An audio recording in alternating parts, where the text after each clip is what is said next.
Hello student, তোমাদের সকলকে স্বাগত আমার এই চ্যানেল থেকে। না আমরা কি করছি তা এই যে অ্যালডেট কিটোন কার্বক্সিলিক অ্যাসিড ক্লাস 12-এর যে চ্যাপ্টারটা আছে সেই চ্যাপ্টারটা পুরো কভার করব না প্রথম থেকে। এখানে কি করব, কিছু গুরুত্বপূর্ণ যে বিক্রিয়াগুলো আছে সেই বিক্রিয়াগুলো নিয়ে আমরা আলোচনা করব।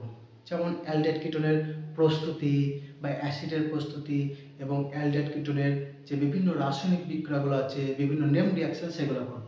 তাহলে আজ থেকে আমি কয়েকটা করে দিয়েছি, অ্যালডল কনডেনসেশন, ক্যানিজেরো বিক্রিয়া, তোমরা সেগুলো দেখে নেবে।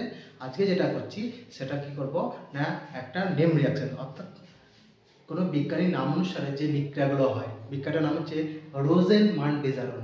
এই বিজারণের সাহায্যে কি করা হয় না, অ্যালিফেটিক বা অ্যারোমেটিক অ্যালডেহাইড তৈরি করা হয়। কি করব না, দেখো বলছে কোনো অ্যাসিড ক্লোরাইডকে নেবো, অ্যাসিড ক্লোরাইড বা অ্যাসিটাইল ক্লোরাইড বলবো, এরকম আর সি ডবল বন্ড ও সিঙ্গেল বন্ড সিএল, এটাকে বলবো আমরা একটা অ্যাসিড ক্লোরাইড। বলছে এই অ্যাসিড ক্লোরাইড থেকে আমরা কি করব, অ্যালডেহাইড তৈরি করব। বা বেনজাইল ক্লোরাইড থেকে, এই যে বেনজাইল ক্লোরাইড থেকে আমরা কি করব না, অ্যারোমেটিক অ্যালডিহাইড অর্থাৎ বেনজেলের তৈরি করব। তা কি নেব আমরা না, এখানে ফুটন্ত জাইলিন দ্রাবক নেব, অর্থাৎ যে জাইলিন আছে সেই ফুটন্ত জাইলিন দ্রাবকে আমি অ্যাসিড ক্লোরাইড বা বেনজাইল ক্লোরাইডকে নেব, দিয়ে হাইড্রোজেন দ্বারা বিজারণ করব।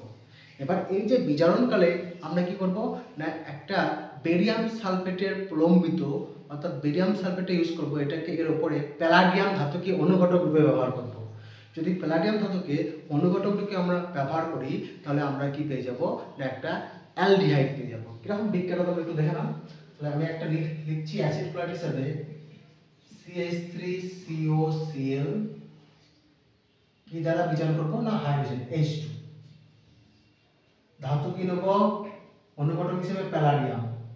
আর এখানে বেরিয়াম সালফেটের প্রলম্বিতর উপরে, যে বেরিয়াম সালফেট একটা প্রলম্বন থাকবে তার উপরে প্যালাডিয়াম ধাতুকে ইউজ করব। আর এখানে যে দ্রাবক হিসেবে ইউজ করব, ব্যবহার করব, সেটা হচ্ছে ফুটন্ত জাইলিন।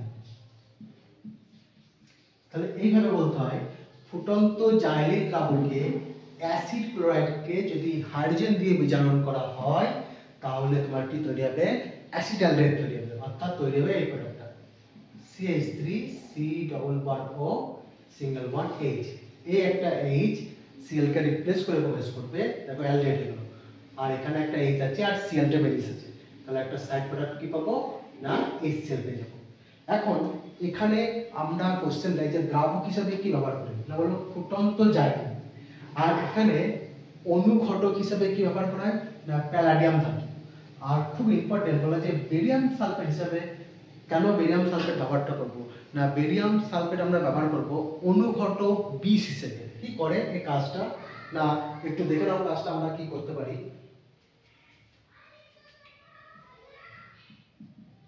CH3C ডবল বন্ড ও Cl এর যে বিজারণ করে আমরা পাচ্ছি কি অ্যালডিহাইড CH3C ডবল বন্ড ও সিঙ্গেল বন্ড H। বলছে যদি বেরিয়াম সালফেট ব্যবহার না করতাম তাহলে এর যে বিজারণটা, এই বিজারণ বিক্রিয়াটা আরো অগ্রসর হতো, এই আমরা কি পেতাম CH3CH2OH। অর্থাৎ বেরিয়াম সালফেটটা যে ব্যবহার করা হয় সেটা কি করা হয়, যাতে বিক্রিয়াটি এই অ্যালডিহাইড স্তরে সীমাবদ্ধ থাকে। কি থাকে, অ্যালডিহাইড স্তরে সীমাবদ্ধ থাকে। অর্থাৎ বেরিয়াম সালফেট অনুঘটক বিষ হিসেবে ব্যবহার করা হয়। কি ব্যবহার করি, অনুঘটক বিষ হিসেবে, অনুঘটক বিষ। যার কাজ কি না, এই অনুঘটক বিষ, যে অনুঘটক হচ্ছে প্যালাডিয়াম, সেই প্যালাডিয়ামের রাসায়নিক সক্রিয়তা কিছুটা কমিয়ে দিচ্ছে, অর্থাৎ ওর অনুঘটন ক্ষমতা কমিয়ে দিচ্ছে। যদি অনুঘটন ক্ষমতা কমিয়ে দেয় তাহলে বিক্রিয়াটা তোমার কি হচ্ছে না, এই অ্যালডিহাইড হয়েই থেমে যাচ্ছে। কিন্তু যদি আমরা বেরিয়াম সালফেট ব্যবহার না করতাম তাহলে এই অ্যাসিটালডেহাইড অর্থাৎ অ্যালডিহাইডটা আবার পুনরায় বিজারিত হতো, দিয়ে কি পেতাম না, আমরা পেতাম ইথানল পেতাম। তাহলে বেরিয়াম সালফেটের ভূমিকাটা খুব ইম্পর্টেন্ট। বলে যে রোজেনবার্ন বিজারণে বেরিয়াম সালফেট ব্যবহার করা হয় কেন না, এটা অনুঘটক বিষ হিসেবে ব্যবহার করি যাতে প্যালাডিয়াম ধাতুর সক্রিয়তা কিছুটা কমিয়ে দেয় এবং বিক্রিয়াটা কি হয় না, অ্যালডিহাইড স্তরেই সীমাবদ্ধ থাকে। আর একটা এক্সাম্পল দিচ্ছি, তোমরা একটু দেখে নাও। দেখো আরেকটা এক্সাম্পল কি না, বেঞ্জল ক্লোরাইড এর সঙ্গে হাইড্রোজেন দ্বারা বিজারণ করব না কি নেব, প্যালাডিয়াম ধাতু সঙ্গে কি নেব, বেরিয়াম সালফেট, যা অনুঘটক হিসেবে ব্যবহার করবে, আর দ্রাবক হচ্ছে ফুটন্ত জারি। একই রকম ভাবে প্রোডাক্ট তৈরি করবে বেঞ্জালেট প্লাস HCl। এখন একটা কোশ্চেন দেয় যে এই রোজেনবার্গ বিজারণের সাহায্যে ফর্মালডিহাইড তৈরি করা যায় না কেন?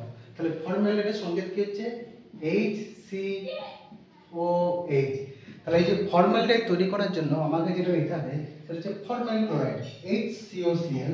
যদি একই রকম রিয়েজেন্ট দিয়ে আমি বিক্রিয়া ঘটাই হচ্ছে এখানে প্রোডাক্টটা পাওয়া যায় না, কারণ এই যে ফর্মাল ক্লোরাইড HCOCl এটা সাধারণ উষ্ণতায় খুব আনস্টেবল এবং সাধারণ উষ্ণতায় বিয়োজিত হয়ে কার্বন মনোক্সাইড এবং HCl গ্যাস উৎপন্ন করে। তাহলে আমরা কি জানলাম যে রোজেনবার্গ বিজারণ কি, রোজেনবার্গ বিজারণের সাহায্যে কি তৈরি করা হয়, অ্যালিফেটিক ও অ্যারোমেটিক অ্যালডেহাইড অ্যাসিড ক্লোরাইড থেকে কিভাবে তৈরি করব, আর এখানে দ্রাবক হিসেবে কি ব্যবহার করা হয়, অনুঘটক বিষ হিসেবে কি ব্যবহার করা হয়, যদি অনুঘটক বিষ না থাকতো কি কি হতো বিক্রিয়াটা, আর কেন ফর্মালডিহাইড প্রস্তুত করা যায় না। ঠিক এরকম অনেকগুলো সিরিজ নিয়ে আসবো, যে ছোট ছোট দু একটা বিক্রিয়া, যে বিক্রিয়াগুলো নিয়ে আমরা আলোচনা করবো, যাতে তোমরা এখান থেকে কোনো বিক্রিয়া দিলে পরে অবশ্যই যেন তোমরা পারো।